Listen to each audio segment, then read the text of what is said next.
Dr. Livingston, I presume.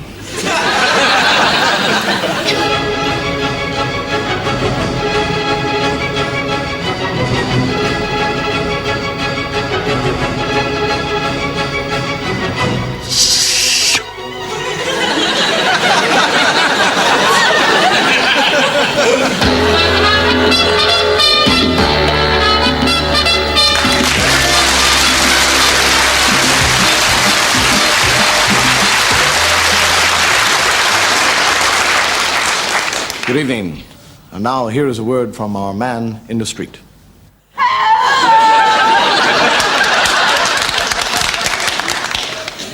Thank you very much, and good evening, and hello again. A lot of people ask me, do I enjoy working for the BBC? I enjoy working for a television company that is up-to-date, modern, and advanced. So advanced that the magazine that they print to tell you about the television programs which are about to come is called Radio Times.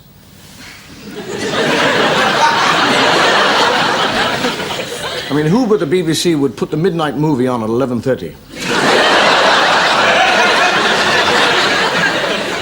And the black and white minstrels on in color.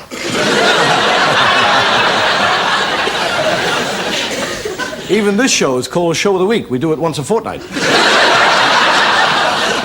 Good company to work for. A very good company to work for. I must tell you, I was in what they call the Playboy Club the other night. And you've never seen such a lecherous lot of old playboys in your life. They have there what they call bunnies. Got big ears, little fluffy tails, and the rest of it to go with it. And I was talking to one of these bunnies in Braille.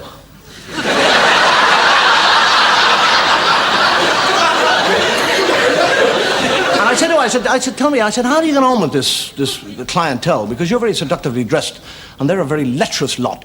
Don't they want to fondle you and touch you? And she said, if we are seen being touched by a member of the audience, we are automatically fined. Money is taken from our wages. I said, really? How much do you get a week? She said, I have no idea.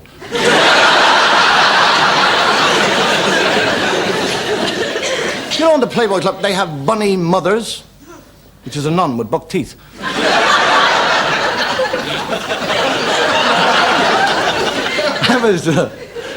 I was watching a poker game, and there was a drunk up on the, and it was like this. And every hand he gets beaten.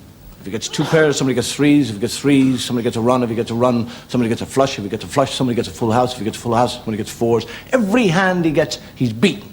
He leaves the table broke, goes to the cashier, writes out a check for 20 quid. And the cashier says, 4 5s, this is you win.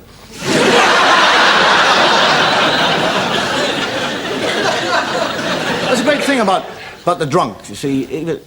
Even with the drink, the mind never stops working. You got a fellow sitting on a bus, and opposite him was a rather snobbish type lady, and she looks across, she says, you're drunk. He says, you're fat and ugly. She said, you are drunk. He says, you're fat and ugly. She said, you are drunk. He said, I'll be sober in the morning.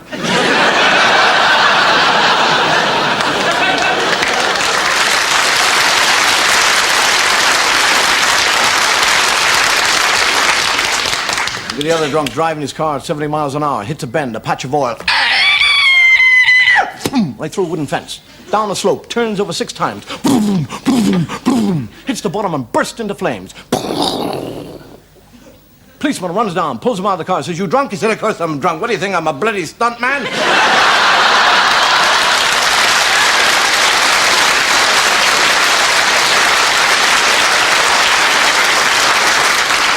The drunk, he's never lost for the word. Within the church, drinking is not accepted. It's not frowned upon. No particularly. You got a priest in the pulpit, and he said, today I am going to talk about the devil drink. The evil born of Satan's satanical mind. I have talked to you about drinking and talked to you about drinking, and you've never listened to me. Today, I will show you a practical experiment. I have here a glass of water, a glass of whiskey, and an ordinary old common worm. Now you watch when I put that worm in the water. Pick him out. He's still alive. Now watch if I put him in the whiskey. Pick him out. He's dead. What is the message behind that? And a fella stands up and he says, if you drink whiskey, you'll never get worms.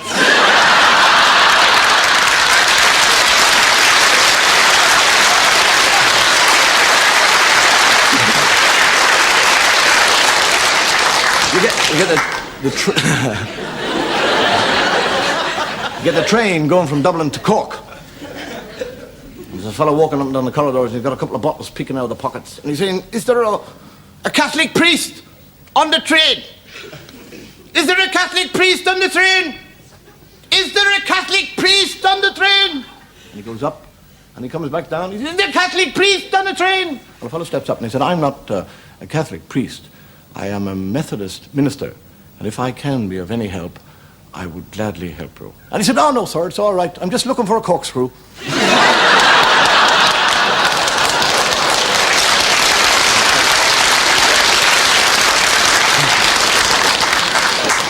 I think I'm in trouble now, aren't I? The great thing about drink, actually, a lot of people think about drink, that when you drink, the fellow who really drinks, it creates a nice feeling in him. And we need this today. We need something to kind of relieve us from the pressures of the world. And people think that drunks are nasty. They're not. Drunks can be gentle and kind, because a drink inspires a love for things that don't really mean anything to you. You can fall in love with a tree, tin can, walls. You get a drunk who arrives home and there's his front door and he goes, my front door.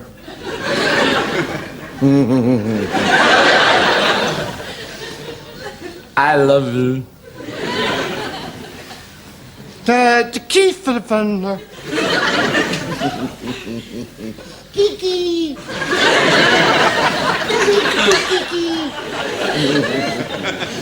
You're hiding.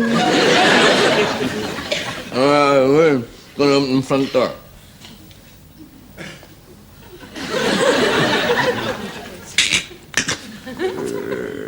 There's my stairs. Beautiful stairs. Going to walk up the stairs. Walk up the stairs. You come and we're going to stay there.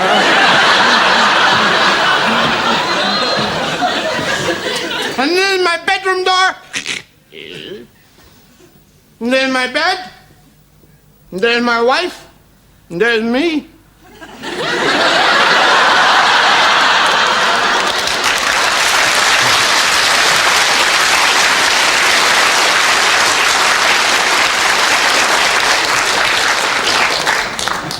Water. Holy water. Come gin in a moment. People ask me, where does humor come from? As far as I'm concerned, humor comes from being in the right place at the right moment and saying exactly the right thing. Before I sentence you, do you have anything to say? Yeah. Get your bloody haircut.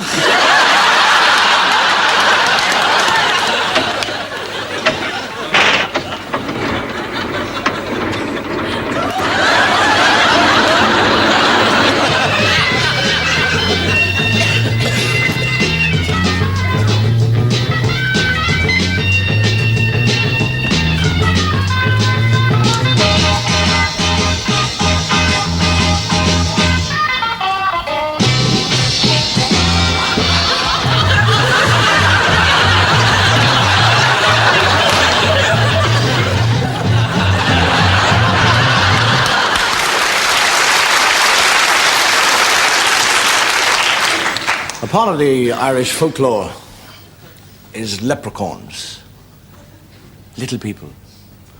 And we believe that if you can catch a leprechaun, and they're very sneaky, if you can catch one, he's got to give you the crock of gold. There's a fellow walking down the lane, and sitting on a fence is a leprechaun with his back to him. And he runs up and he catches him by the leg and he says, "Gah! I've got you!" give us your crock of gold. And they're very sneaky. They wanted to get the head turned around, and if you blink, they'll disappear. And the leprechaun says, look at that lovely tree up there in the sky. The fella said, I'm not taking my eyes off you. And the leprechaun says, look at that elephant flying. He said, I'm not taking my eyes off you. You've got to give me the crock of gold. And the leprechaun said, I'm not one of them leprechauns. I'm not a crock of gold leprechaun. I am a 3-wish leprechaun. I'll give you 3 wishes. But remember, in these 3 wishes I give you, anything I give you in those 3 wishes, I've got to give twice as much to the man that you hate most in your life, who I happen to know is Tom O'Flaherty in the town. And the fella says, right, I'll have the 3 wishes, and he can have twice as much as I can have. He says, right, what's your first wish? He said, I would like a lovely 12-roomed house. There it is, 12-roomed house. And then right beside it, a 24-roomed house. With O'Flaherty standing up in the back and saying, God love you, boy.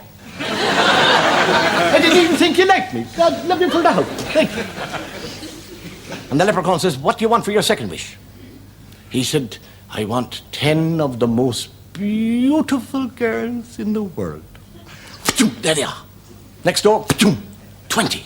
And O'Flaherty saying, oh, God love you. 20 of the most beautiful girls in the world for me. And the leprechaun says, what do you want for your third and last wish? And the fellow said, I want me desire for women cut by 50%.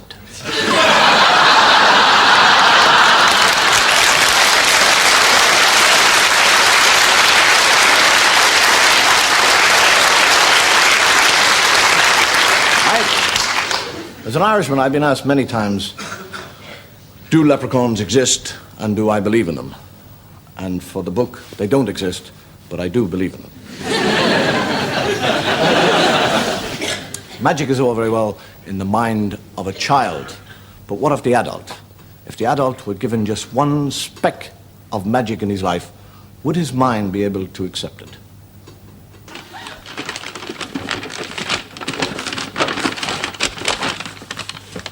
Hello? What's this?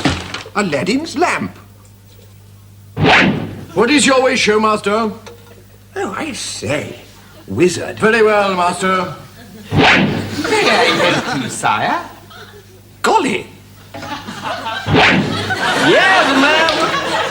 Well, the devil take me. Certainly.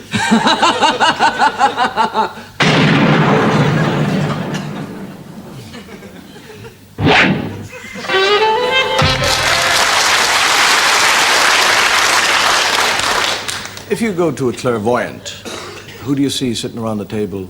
Women. If you go to a fortune teller, who do you see? Women.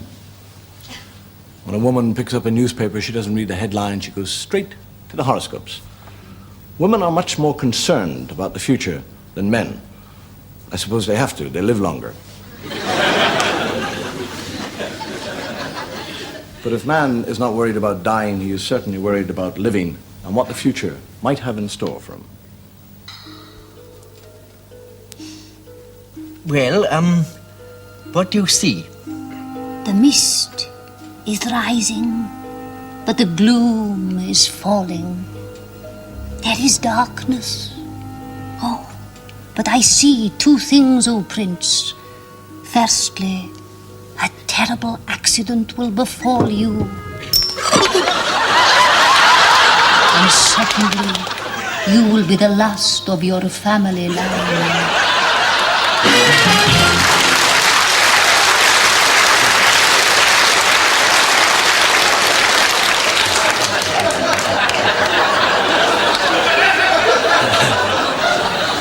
You've got a filthy mind, sir. That's the time, it really does make you go, ugh, doesn't it? Very funny to us, but not very funny to him. Strange thing about humor, actually, that we laugh at other people getting hurt. I suppose it comes from a sense of relief, of knowing that it's not us that it's happening to. People do. Humor is strange. Get a fellow talking to a fellow in Ireland, and he said, "Did you go away for your holidays?" He said, "I did." He said, "I did. I went over to the continent with my friend Charlie." He said, "Who's Charlie?" He said, "You remember that fella I knocked over with the car? Broke all his legs, bits, pieces." He said, "I took him as a kind of, just a kind of feeling. We went over to Paris, went up in the Eiffel Tower." He said, "Did Charlie go with you?" He said, No, Charlie can't walk without his crutches." He said, "Where'd you go then?" He said, "We went down to Italy, went to Pisa, to the Leaning Tower. I went up in the Leaning Tower of Pisa." He said, "Did Charlie go with you?" He said, No, Charlie can't walk without his crutches." He said, "We went to Rome, talked to the Pope." We did. Didn't actually, he talked to us, he talked to Charlie. He said, "What did he say?" He says, "Charlie." He didn't talk, he didn't have an Irish accent, you know. But he says, "Charlie, throw away your left crutch." And Charlie threw it away. He said, "Did he?" What did he say then? He said, "Charlie, throw away your right crutch." And Charlie threw it away. He said, "What happened then?" And the Pope, he says to Charlie, he says, "Charlie, walk." And your man said, "Did he walk?" He said, "No, he fell over, he can't walk without his crutches."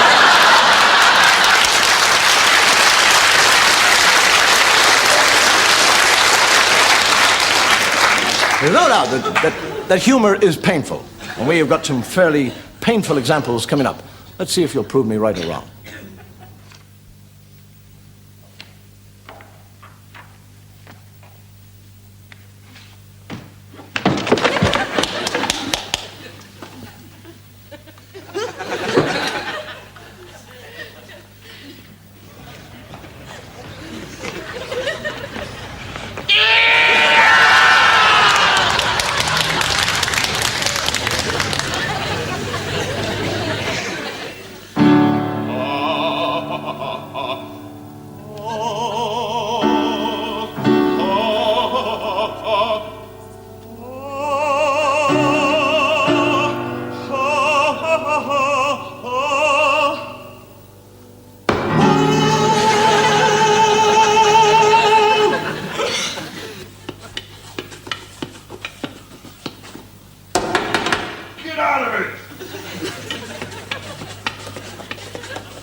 Where's the ladder?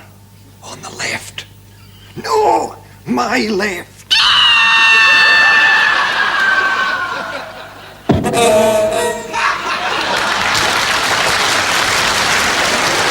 Meanwhile, back in the confessional box, for your penance, I'll give you 10 hour fathers. 10, 9, 8, 7, 6, 5, 4, 3, 2, 1. 0.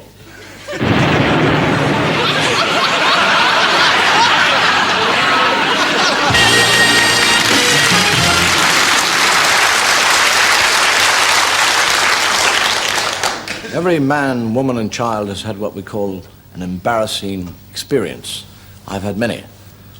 I'd like to tell you about them, but I'm too embarrassed. I mean, it's all right to be embarrassed in front of 2 or 3 people. But to be embarrassed on television, I mean, is the most embarrassing of all, because millions of people see it. And I had a friend of mine years ago who was linking, what we call linking, a show in which they showed pieces of film. And there was a piece of an Elvis Presley film, which was very gentle for Elvis Presley. And what he had to say afterwards was, you might think after seeing that clip of Elvis Presley that he's gone a little quiet. And somebody came to him and said, you've got to be careful how you say that. And he said, what do you mean? He said, well, you could easily say, instead of saying a little quiet, you could say a little queer. And that's a terrible thing to say to anybody on television. Because your mind goes, God, don't let me say that.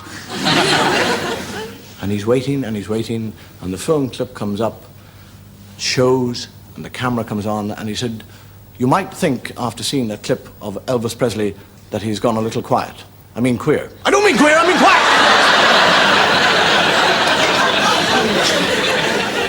quiet! It's very easy to do.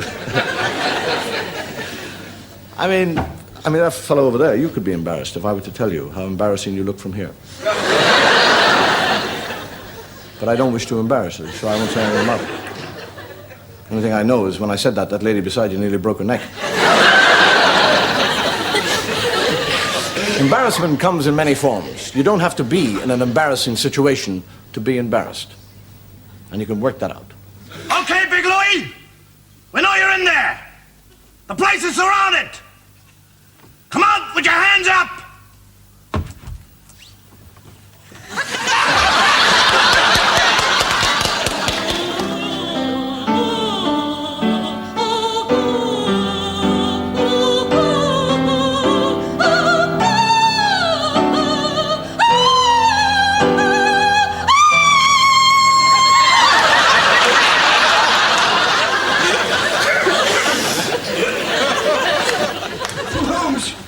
Holmes, What is it, Watson?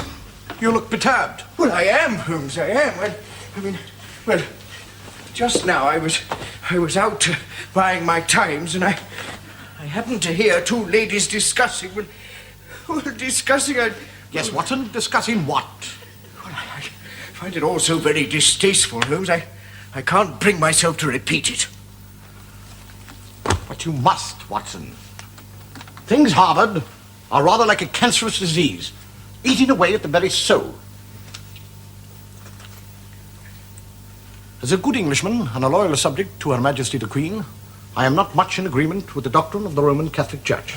But one thing I do agree with, the confessional.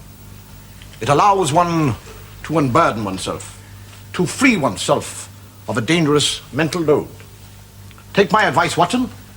Unburden yourself of this distasteful gossip. What did these 2 ladies say? Well, Holmes, they were saying that you and I have a homosexual relationship. But we do. I know, but I don't like people talking about it.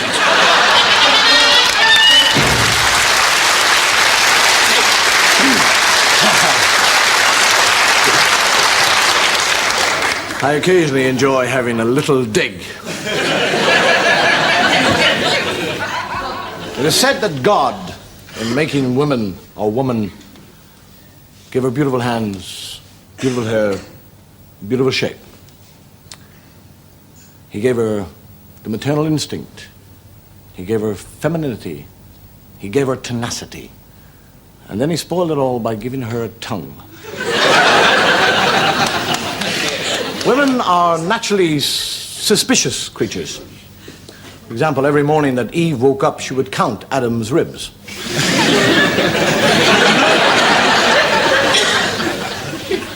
If a woman will say to you, tell me you love me, tell me you love you or anybody else, tell me you love me, and you say, darling, I love you, she'll say, why do you say that when you know you don't really mean it?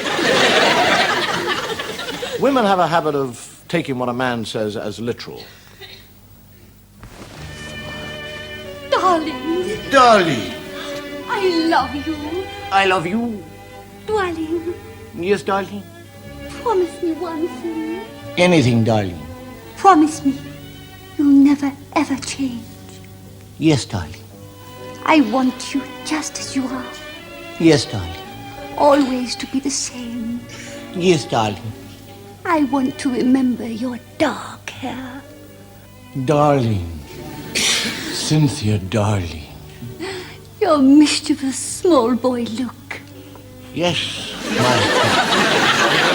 your strong, vibrant voice. Yes, my dear.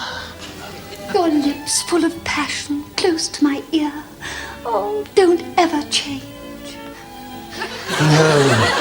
Darling. I feel safe now, knowing that you will always be the same.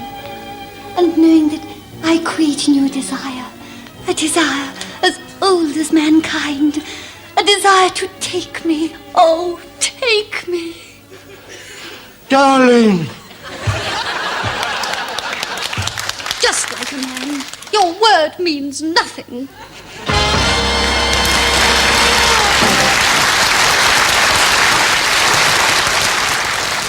A sergeant and a private in the last war were court-martialed for kicking a general.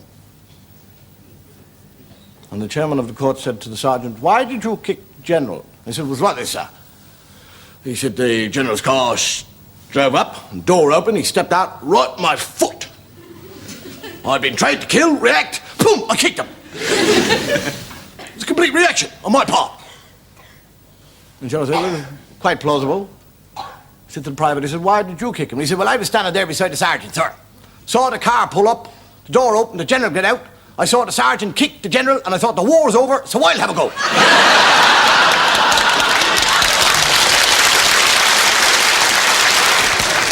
You might remember that some wars can be phony.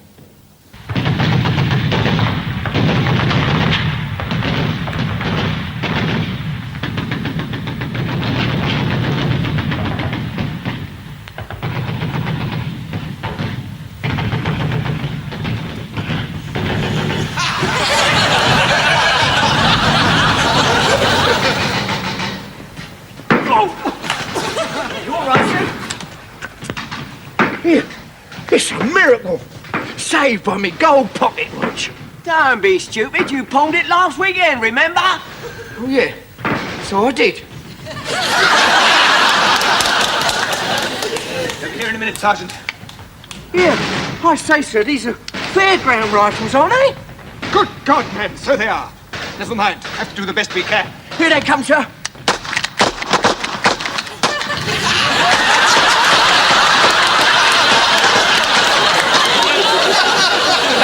Nein, mein Korder. Hab ich gesagt. Ja, wir sind hier 300 Männer. Und nichts für Essen. Nein. Excuse, please. How long you gonna be on telephone?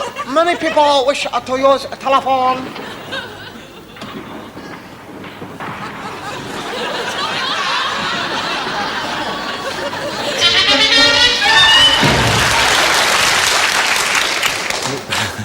The funny thing about doing comedy is you're never quite sure how an audience is going to react to what you're doing. Sometimes you tell a gag and it goes bang, get a great big laugh. Other times you do a gag and you lay an egg. By God, that hurts. I've walked off to the sound of my own feet many times. I occasionally, when I'm working nightclubs, I tell a gag, and up to now it has never ever got a laugh, and I'm going to try it on you tonight. See what happens. The gentleman in the bar, there's another gentleman standing beside him, and he said, "You might be interested to know that I am a sadist. I gain pleasure from giving physical pain." And I would say, "Well, rather interesting. I'm a masochist. And I gain pleasure from receiving pain." The sailor said, "Would you like to come home with to my place? I have a rather large bullwhip there." And the masochist said, "I'd love to." Arrive home, he strips off, he stands in the front room naked quivering with anticipation. And the sadist is in the corner with the big bullwhip. And the masochist looks at me and said, "Are you going to whip me?" And the sadist said, "No."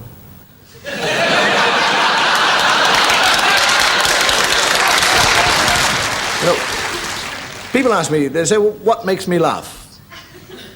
I laugh at the unexpected, the sudden twist, from the realistic approach to the completely bizarre. How long you in for, Mac? 18 years. How long you in for? 3 days. What did you do to get 18 years? Robbed a bank. What did you do to get 3 days? I killed a guy. You killed a guy? I rob a bank, I get 18 years. You kill a guy, you get 3 days? How come? I hang on Tuesday.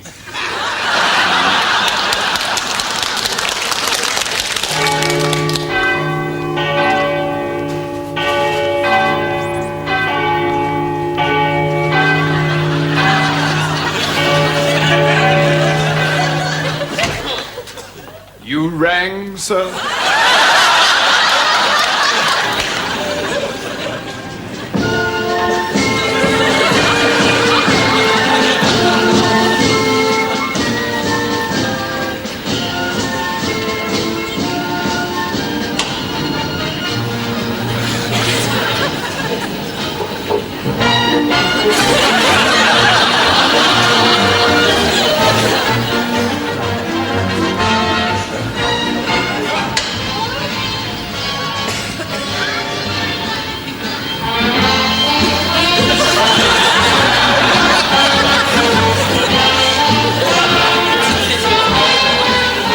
Crime, sport and sex.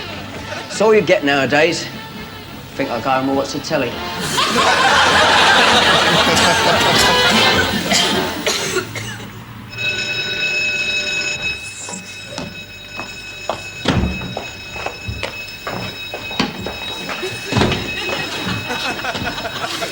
Thank God for that. 120,000 guineas. A beautiful oil painting of Bernardo Strozzi called Il Cappuccino, Miracolo de Santo Zita, early 17th century. Any more? 130,000 guineas. 130,000 guineas. 140. 140, 150. 150,000 guineas. 160. Thank you, sir. 160. 160,000 guineas. Once. Twice. Sold for 160,000 guineas.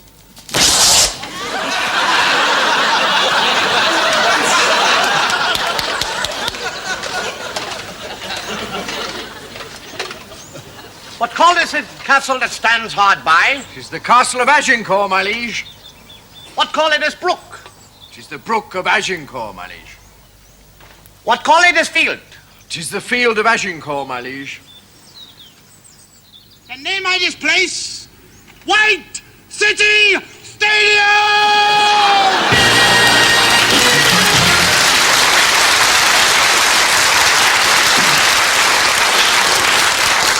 You know the main difference between the English and the Irish? The Irish accept death, whereas the English don't.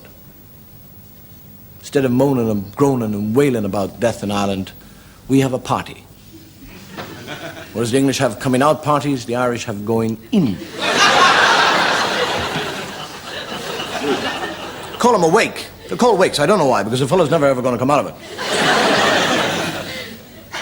They lay out in the corner of the room in a suit and all the whiskey is brought in, little Cayley band, they go... God, he's looking well. Lovely suit he's got on. He looked nice in heaven and that. The fellow said he's not going to heaven. He said, "You mean he's going down below?" He's not going there either. He said, "Not going up, not going down. Where the hell is he going?" He's not going anywhere. He's an atheist. I said, "What about that? All dressed up and nowhere to go."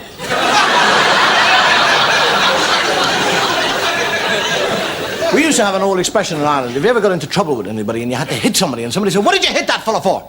A great excuse was, "I wouldn't have touched him, only he pulled the gun on me." It's a great excuse. There's a fella lying dead in a suit. And sitting with him is his eldest son. And a friend arrives and he said, "Let's go down to the pub and have a couple of drinks." I said, "I can't leave the father. He's dead." He said, "I know he's dead." He's been on his own before. Leave him. He said, I can't leave him. He's me father. And he said, he's laid out nice and comfortable. Nobody's going to come in and take him away. Come on down. He said, I can't. Can't leave me father. He said, well, if you can't leave him, take him with us. He said, to the bar. He said, yes. He said, he's dead. He said, I know he's dead, but he's got a suit on. The pub will be packed. Nobody'll know the difference. Sit him at a table. We'll order 3 drinks. I'll drink the odd one first time. You'll drink the odd one second time. And I guarantee you, nobody'll know your father's dead. And he says, right. I'm dying for a drink. I'm dying for a drink. Dad, we're going to the pub. Up over the shoulder. They carry him down to the pub and they plunk him in a seat.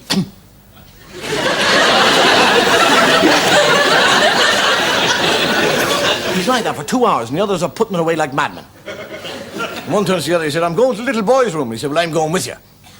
And while they're away, the barman comes over to clean the table.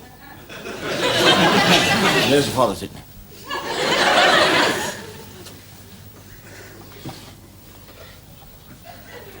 Evening, sir. You all right there?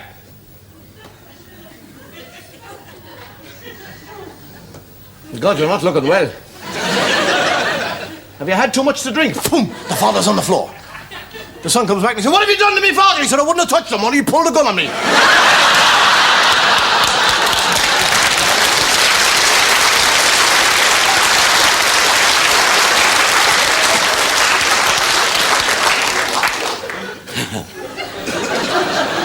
Which all goes to prove that death can be very funny as long as you're the person who's not doing the dying. The last time, 130 guineas.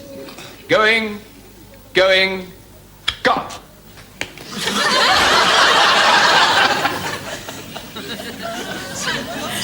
Sold to the late John Webster. He is one of the best performing fleas I've ever had. I don't understand it. He was perfectly all right yesterday. And then this morning I took him out for rehearsal and he just sat there staring into space. He just refuses to work. What is it, Doctor? What's wrong with him? Nothing serious. Slight migraine. Which has developed into severe concussion and resulted in his sudden death.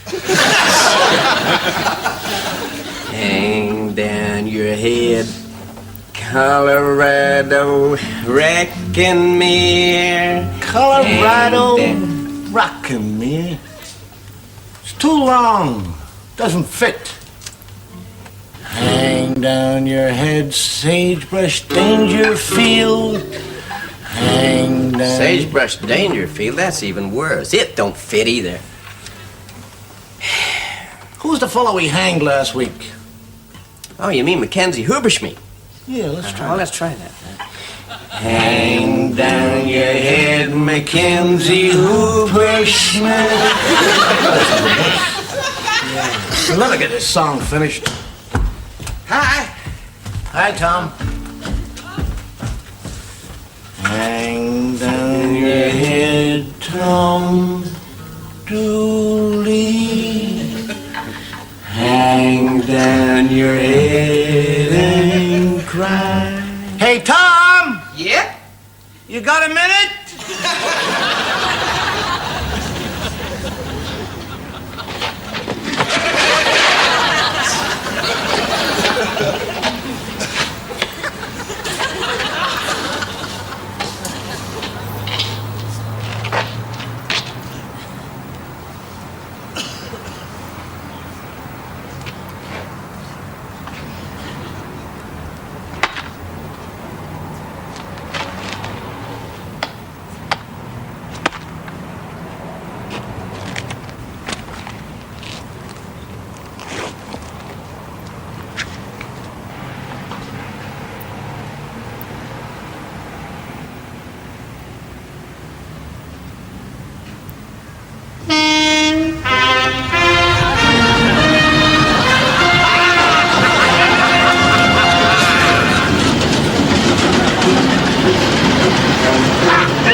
fear that we are too late. All right, Holmes.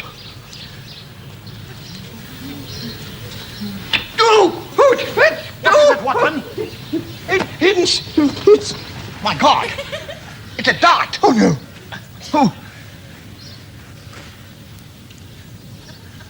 This is a dart used by the Igano Indians. Dipped into poison made from the red lime tree.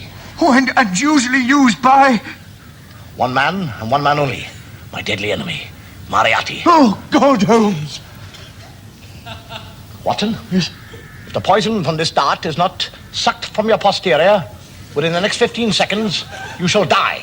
So what's going to happen? You're going to die.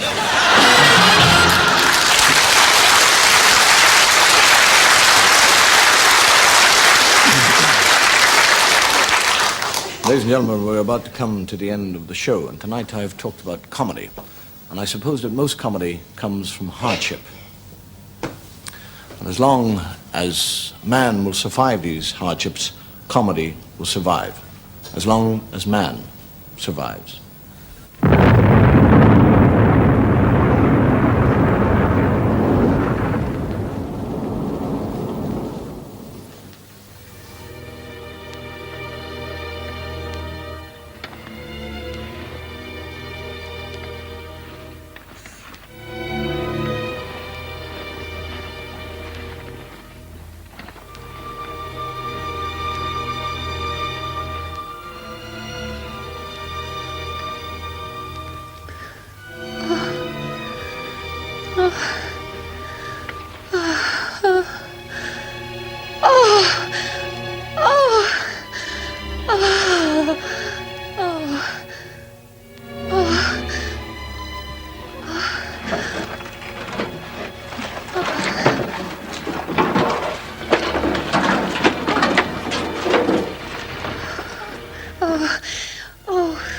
God, another human being.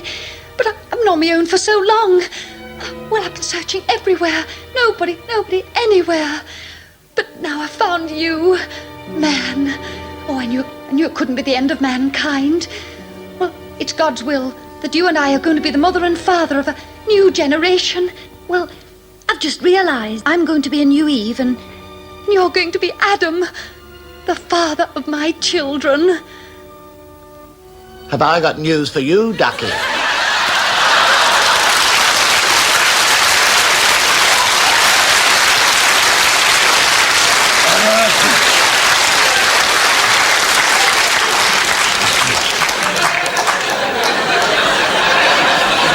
long as man survives, comedy will survive. Ladies and gentlemen, thank you, good night, and may your God go with you.